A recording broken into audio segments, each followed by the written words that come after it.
इस लेक्चर के अंदर हम पढ़ने जा रहे हैं अल्केन्स को, एंड नेक्स्ट लेक्चर के अंदर हम डील करेंगे साइक्लो अल्केन्स के साथ। तो स्टूडेंट्स, अल्केन्स होते क्या हैं?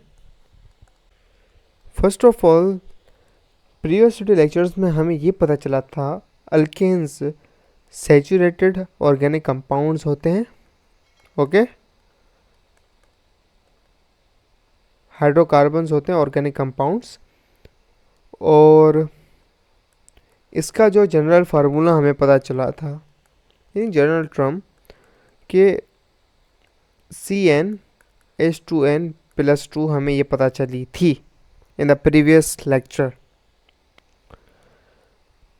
ये फंडामेंटल बेसिक बिल्कुल ऑर्गेनिक कंपाउंड्स होते हैं, बिल्कुल सिंपलेस्ट होते हैं। तो नोट्स की बनावट हम ऐसे करेंगे, यहाँ से ऐसे। अल्केन्स क्या है? बहुत ही ज़्यादा सिंपलेस्ट हैं, सिंपलेस्ट ऑर्गेनिक कंपाउंड्स। ठीक है। अब saturated hydrocarbons are represented by both alkanes and cycloalkanes. Saturated का कॉन्सेप्ट आपको पता है, जिसके अंदर ओनली सिंगल बॉन्ड पाया जाता हो। लेकिन सैचुरेटेड का जो ओरिजिनल कॉन्सेप्ट आता है कि उसके अंदर आपके पास एडिशन रिएक्शन बिल्कुल नहीं होता। उसके अंदर सैचुरेटेड में हमेशा सब्स्टिट्यूशन रिएक्शन होता है। तो अल्केन्स के अंदर कौन सा रिएक्शन होता है? ये इसके अंदर होता है सब्स्टिट्यूशन रिएक्शन। ठीक है, गॉट इट। अब स्टूडेंट्स, जो फंडामेंटल जो डिफरेंस होता है ना अल्केन्स के एंड दूसरों के अंदर, वो अरेंजमेंट का होता है, चेन का होता है, स्ट्रक्चर का होता है। लेकिन आज की वीडियो के अंदर जो हमने पढ़ा है उसको अल्केन्स को पढ़ना है, एंड साइक्लो अल्केन्स को आज नहीं पढ़ेंगे हम। तो आज हम पढ़ेंगे physical properties of alkanes, and जिसके अंदर आ जाता है हमारे पास सारे के सारे। अब अल्केन्स क्या हैं? सिंपलेस्ट ऑर्गेनिक कंपाउंड्स हैं। हर इसके अंदर कार्बन कार्बन के बिटवीन सिंगल बॉन्ड पाया जाता है। एंड कोई एग्जांपल्स मैं आपको दे दूं, CH4, C2H6, C3H8, propane. Okay, and so on. ये एग्जांपल्स हैं कुछ simple. Physical properties of alkanes, पहला पॉइंट क्या कहता है हमें? ये जो होते हैं ना अल्केन्स, वो नॉन पोलर ऑर्गेनिक कंपाउंड्स होते हैं। अब नॉन पोलर क्यों होते हैं मैं आपको समझाता हूँ। स्टूडेंट, जो कार्बन, ये स्ट्रक्चर है एक अल्केन का।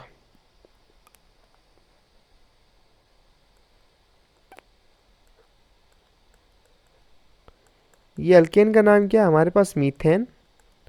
इसके नाम को हम नीचे लिख लें यहाँ पर,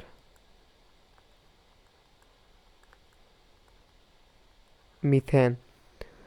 तो ये नॉन पोलर क्यों होते हैं? इसका रीज़न ये है, यहाँ पर कार्बन और हाइड्रोजन के बीच में बॉन्ड है। कौन सा बॉन्ड है? Covalent bond. ये कौन सा बॉन्ड है? सिग्मा बॉन्ड है। लेकिन ये सिग्मा कौन सा बॉन्ड है? ये कोवेलेंट बॉन्ड है।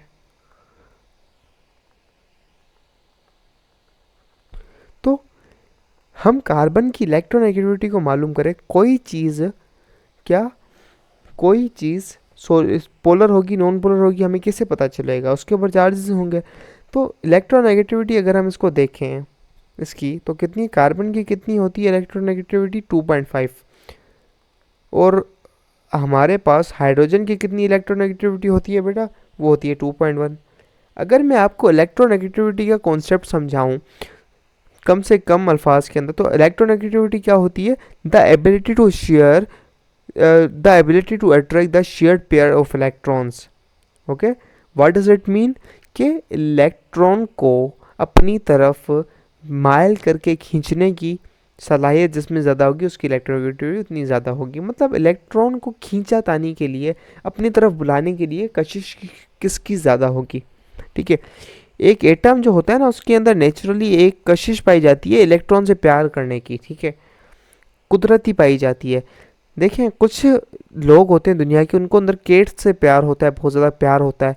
किसी को कुत्तों से प्यार होता है, डॉग से प्यार होता है बाहर मुल्कों के अंदर।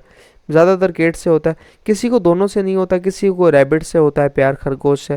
तो ये क्या, ये नेचुरली कुछ सलाहियत पाई जाती है कि आप किसी से कितना प्यार करते हैं, आप किसके लिए कितना तरसते हैं। तो इससे ही एलिमेंट्स के, एटम्स के अंदर इलेक्ट्रॉन से प्यार की को हमने क्वांटिफाई किया हुआ है। क्या, इलेक्ट्रॉन से प्यार को क्वांटिफाई किया हुआ है कि भाई किसका कितना प्यार है। तो जिसका जितना ज़्यादा बड़ा नंबर होगा उसका इलेक्ट्रॉन को अपनी तरफ खींचने का, बुलाने का, इनविटेशन देने का बहुत बहुत क्या होगा, ज़्यादा पावर होगा, उसका एबिलिटी बहुत ज़्यादा होगी उसकी। तो हम क्या करेंगे, इलेक्ट्रोनेगेटिविटी का डिफरेंस निकालेंगे बड़े में से ज़्यादा। तो डेल्टा ई एन कितनी आ रही है, 2.5 माइनस 2.4। तो डेल्टा ई एन किसके बराबर है, 0.4। तो इसकी वजह से इलेक्ट्रोनेगेटिविटी का डिफरेंस इतना ज़्यादा नहीं है, 1.7 से बहुत छोटा है, बहुत छोटा है। तो इसकी वजह से ये जो चीज़ है इसके ऊपर चार्जेस नहीं आएंगे, और ये जो बॉन्ड है वो नॉन पोलर ही होगा। ठीक है, ये बात कॉन्सेप्ट समझ में आया, समझ आ गया कॉन्सेप्ट। तो ये वाली चीज़ ऐसे लिखनी नहीं है, जस्ट जो मैंने लिखवाई है वो चीज़ ऐसे लिखनी है। ये इसकी क्या इलेक्ट्रोनेगेटिविटी है, इलेक्ट्रोनेगेटिविटीज़। अब नॉन पोलर होने की वजह से इसके साथ होता क्या है, ये इनसोल्यूबल होता है पानी के अंदर। क्या इनसोल्यूबल होता है वाटर के अंदर। तो लिख लीजिए स्टूडेंट्स, इनसोल्यूबल इन H2O। क्यों, पानी एक पोलर होता है और ये नॉन पोलर होता है। दूसरी बात, ये सोल्यूबल किस में होगा फिर, ये सोल्यूबल होता है नॉन पोलर सॉल्वेंट्स के अंदर। सोल्यूबल होता है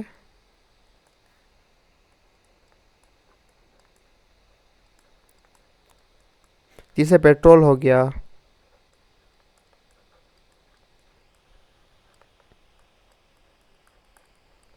ये SVTS क्या है, सॉल्वेंट्स। पेट्रोल हो गया एंड जो हमारे पास बेंजीन हो गया, इनमें जो है इजीली डिसॉल्व हो जाता है। Boiling point of alkanes is very low. Boiling point होती है बहुत ज़्यादा कम होती है। क्यों, क्योंकि CH4 एक गैस होती है, इसका स्ट्रक्चर छोटा होता है एंड इतनी बॉन्डिंग बिल्कुल टाइट नहीं होती, ख़तरनाक वाली। तो पानी से तो कम होती है। पानी के अंदर हाइड्रोजन बॉन्डिंग पाई जाती है, और ये पोलर मालिक्यूल, हाइड्रोजन बॉन्डिंग है, ऊपर से पोलर मालिक्यूल है। तो इसके अंदर क्या है, बहुत बहुत अच्छी खासी बॉइलिंग पॉइंट है। जबकि इन ऑर्गेनिक कंपाउंड्स जो अल्केन्स हैं उनकी कम होती है, इतनी ज़्यादा नहीं होती। लेकिन जब आप डाउन द जो है सीरीज़ जाते जाते हो, डाउन द सीरीज़ जाते हो, तो बॉइलिंग पॉइंट इंक्रीज़ करती है। कॉन्सेप्ट समझाता हूँ बॉइलिंग पॉइंट का। जब आप डाउन द ग्रुप जाते हो, ये हमारे पास सीरीज़ है CH4, C2H6, C3H8 and so on. तो इसका क्या चक्कर है, अगर आप नीचे जाते हो तो बॉइलिंग पॉइंट क्या करती है,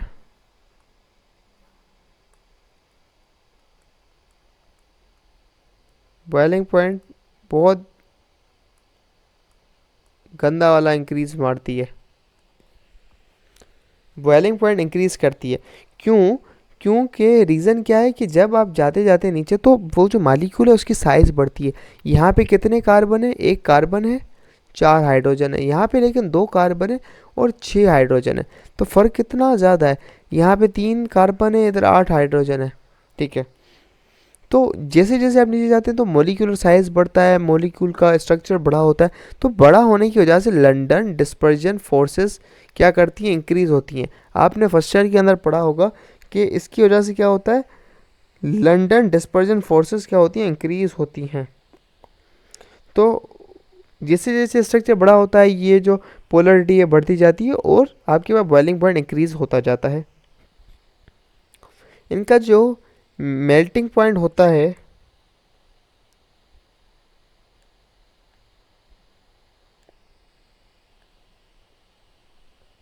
और दूसरी बात, लंदन डिस्पर्जन फोर्सेस जो होती है ना, सबसे ज़्यादा वीकेस्ट फोर्सेस होती हैं जो उसके अंदर पाई जाती हैं। जबकि हाइड्रोजन बॉन्डिंग बहुत ज़्यादा स्ट्रॉन्ग होती है, बहुत ज़्यादा स्ट्रॉन्ग इलेक्ट्रोस्टैटिक अट्रैक्शन होता है, लेकिन वो सिर्फ पानी के अंदर पाया जाता है। तो ये वीकेस्ट फोर्सेस होती हैं। इंटरमोलिकुलर। अब जब आप नीचे जाते हैं तो बॉइलिंग पॉइंट इंक्रीज करता है सीरीज के अंदर, होमोलोगस सीरीज के अंदर। क्यों? क्योंकि लंदन फोर्सेस जो है स्ट्रांग होती जाती हैं, क्योंकि वो स्ट्रक्चर बड़ा होता जाता है जो है मॉलिक्यूल एग्रीगेट।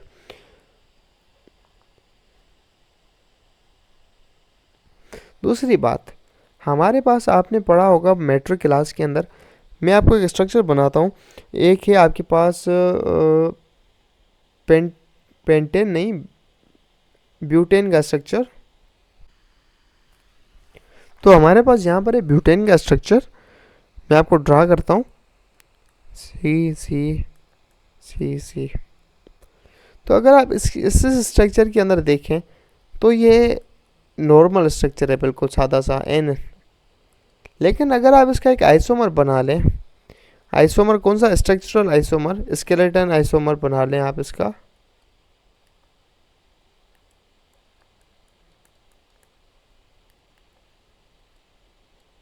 तो ये दो स्ट्रक्चर्स हैं।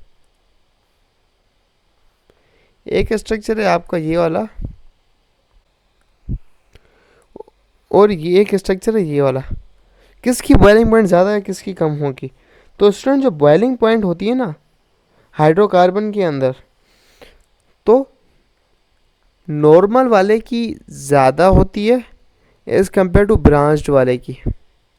तो जो बॉइलिंग पॉइंट होती है वो नॉर्मल वाले की बॉइलिंग पॉइंट ज़्यादा होती है एज़ कम्पेयर टू ब्रांच्ड, क्योंकि इसका स्केलेटन चेंज हो रहा है। स्केलेटन आइसोमर है, जो स्ट्रक्चर आइसोमर है, तो इसके अंदर ये जो ब्रांच के तौर पे लग रहा है ये इसका आइसोमर है, और ये इसकी ज़्यादा होगी। क्यों? क्योंकि लंबा स्ट्रक्चर है।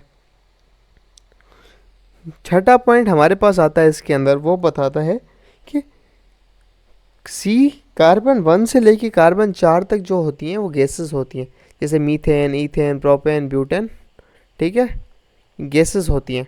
जैसे जैसे आप नीचे जाते जाते हैं लंदन फोर्सेस स्ट्रांग होती जाती हैं, इंटरमोलिकुलर फोर्सेस बढ़ती जाती हैं, तो गैसेस लिक्विड के अंदर आना शुरू हो जाते हैं, एंड वो होता है, तो ये होता है कार्बन 5 से लेकर कार्बन 17 तक लिक्विड्स आपको मिलते हैं। आपका जो ऑक्टेन हो गया, डीकेन हो गया, एंड उसके बाद आपके पास हेक्सेन, ऑक्टेन एंड हेप्टेन जो आ गया, जो आपके पेट्रोल को बनाते हैं, पेट्रोलियम के अंदर इंपॉर्टेंट रोल होता है। तो ऑक्टेन वगैरह भी क्या होते हैं? लिक्विड्स होते हैं। आपका पेट्रोल भी लिक्विड होता है। उसके बाद कार्बन 17 के बाद, यानी कार्बन 18 से लेकर, यानी 17 या 17 से बाद वाले कार्बन 18 से लेकर ऑनवर्ड्स आपके पास चेन इतनी बड़ी हो जाती है, लंदन फोर्स इतनी बड़ी हो जाती है, ये अब सॉलिड्स बन जाते हैं। कौन से सॉलिड्स? तो किस टाइप के सॉलिड्स होते हैं? ये वैक्सी सॉलिड्स। अब आ जाता है हमारे पास दूसरा टॉपिक, जो है स्ट्रक्चर ऑफ अल्केन्स। तो अगर मैं स्ट्रक्चर ऐसे बनाऊँ इसका, यहाँ पर कार्बन है अल्केन्स का, तो यहाँ पर भी कार्बन है, ओके, और ये हाइड्रोजन यहाँ पे अटैच है। ये जो मैं स्ट्रक्चर ड्रा कर रहा हूँ वो है किसका? इथेन का।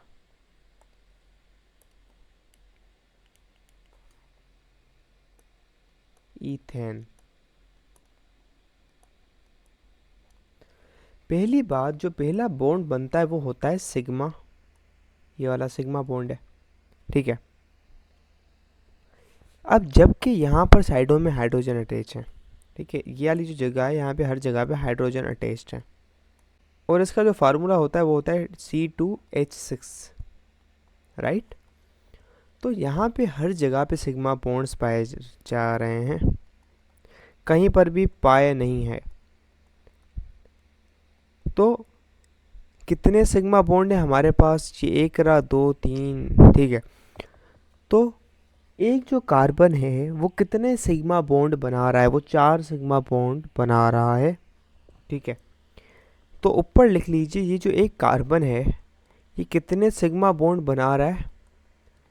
ये टोटल 4 सिग्मा बॉन्ड बना रहा है। तो ये कार्बन कौन सा हाइब्रिडाइज हुआ?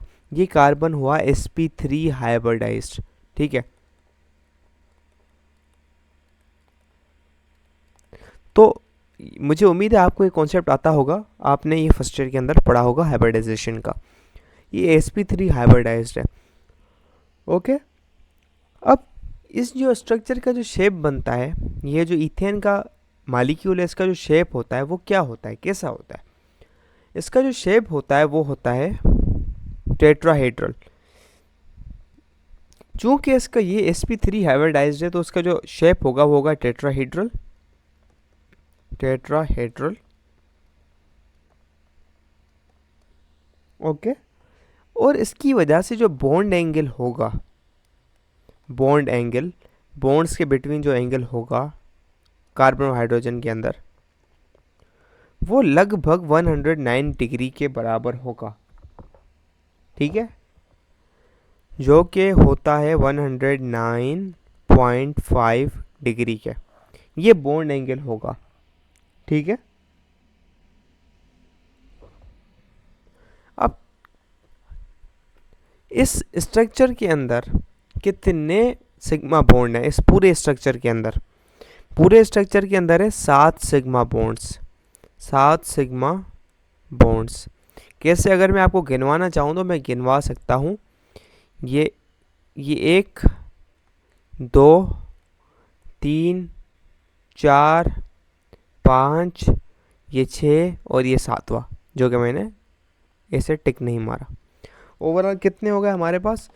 We have 7 sigma bonds in ethane molecule. Got it? ठीक है, तो आई होप आप लोगों को ये कॉन्सेप्ट समझ आ गया होगा। सो मिलते हैं अगले वीडियो लेक्चर के अंदर, तो के लिए bye bye, keep learning, keep exploring, खुदा हाफिज़। अब एक और इम्पोर्टेंट बात जो पूछी जाती है, ये कार्बन और कार्बन के बिटवीन जो बॉन्ड है, इसकी जो बॉन्ड की लेंथ है, ये जो डिस्टेंस है, ये कितना है? ये लेंथ कितनी है? ये लेंथ कितनी है? तो कार्बन कार्बन बॉन्ड के बिटवीन जो लेंथ है, कार्बन कार्बन बॉन्ड के बिटवीन जो लेंथ है, बॉन्ड लेंथ, वो लगभग है 1.54 एंगस्ट्रॉम। ठीक है, 1.54 एंगस्ट्रॉम, और एक एंगस्ट्रॉम होता है 10⁻⁻10 मीटर। ठीक है, 10⁻⁻10 मीटर। Got it? अब ये आप स्ट्रक्चर देख सकते हैं, ये कैसा बनाया हुआ है। ये कार्बन एक, इसका ये एक बॉन्ड निकला हुआ है, ये ऑर्बिटल, और ये दूसरा कार्बन, ये इसका ऑर्बिटल। ठीक है, ये आगे जाके होते हैं ओवरलैप।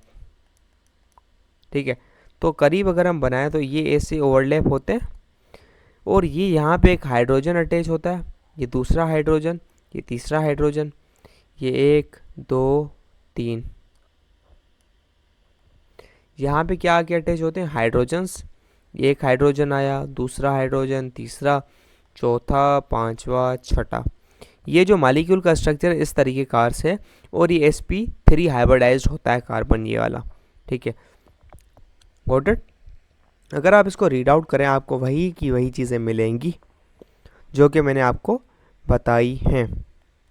ठीक है, 2 कार्बन एटम्स होते हैं, 6 हाइड्रोजन के एटम्स होते हैं, 109.5 डिग्री बॉन्ड जो है एंगल होता है इनका, एंड जो 1.54 एंगस्ट्रॉम, 1.54 एंगस्ट्रॉम इनकी जो होती है बॉन्ड लेंथ होती है कार्बन कार्बन के बिटवीन। Got it? अब आ जाता है सबसे important concept, reactivity of alkanes. भाई जो अल्केन्स है इसकी रिएक्टिविटी क्या है? अल्केन्स की जो रिएक्टिविटी है बहुत ज़्यादा कम है। अल्केन्स की जो रिएक्टिविटी है वो बहुत ज़्यादा लो है, रिएक्टिविटी बहुत ही ज़्यादा लो है। भाई लो क्यों है? क्योंकि ये तो नॉन पोलर है, पहली बात। पहला रीज़न ये है कि ये नॉन पोलर्स हैं। ठीक है, नॉन पोलर ऐसे जल्दी रिएक्ट नहीं करते। ठीक है, ये नॉन पोलर इन नेचर है, and hence a polar reagent finds no reaction site. ठीक है, ये नॉन पोलर होना चाहिए। Further the stronger carbon carbon bond requires high energy for its breaking, they are often called as paraffin. अब alkanes का दूसरा नाम है जो कि शुरू से बताता हुआ आ रहा हूँ, वो है अल्केन, वो पैराफिन्स। पैरा मतलब लेस और फिन्स यानी रिएक्टिव। पैराफिन्स इसलिए इसका नाम आया क्योंकि लेस रिएक्टिव है, क्योंकि कार्बन कार्बन बॉन्ड के बिटवीन है सिग्मा बॉन्ड बना हुआ। सिग्मा बॉन्ड एक स्ट्रॉन्ग बॉन्ड होता है और ये स्ट्रॉन्ग बॉन्ड जल्दी नहीं टूटता, जबकि दूसरी जगहों पर डबल बॉन्ड में पाई बॉन्ड पाया जाता है जो कि वीकर होता है स्लाइडली फ्रॉम सिग्मा बॉन्ड।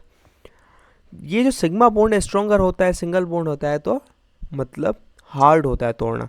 जहाँ पे स्टेबिलिटी ज़्यादा होगी वहाँ पे रिएक्शन होने का इम्कान बहुत ज़्यादा कम होगा। ठीक है,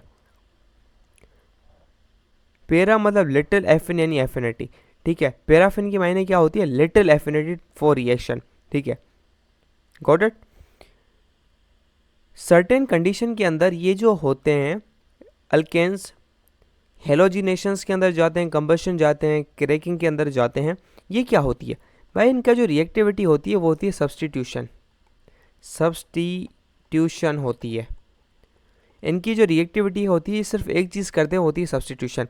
सब्सटीट्यूशन क्या होता है, ये CH4 मालिक्यूल है, यहाँ पे आप क्लोरीन का रिएक्शन करवाओ तो यहाँ से हाइड्रोजन निकल जाएगा और क्लोरीन आके ऐड हो जाएगा। यानी एक चीज़ का ऐड हो जाना और उसके बदले दूसरी चीज़ का रिमूव हो जाना, वो होता है सब्सटीट्यूशन।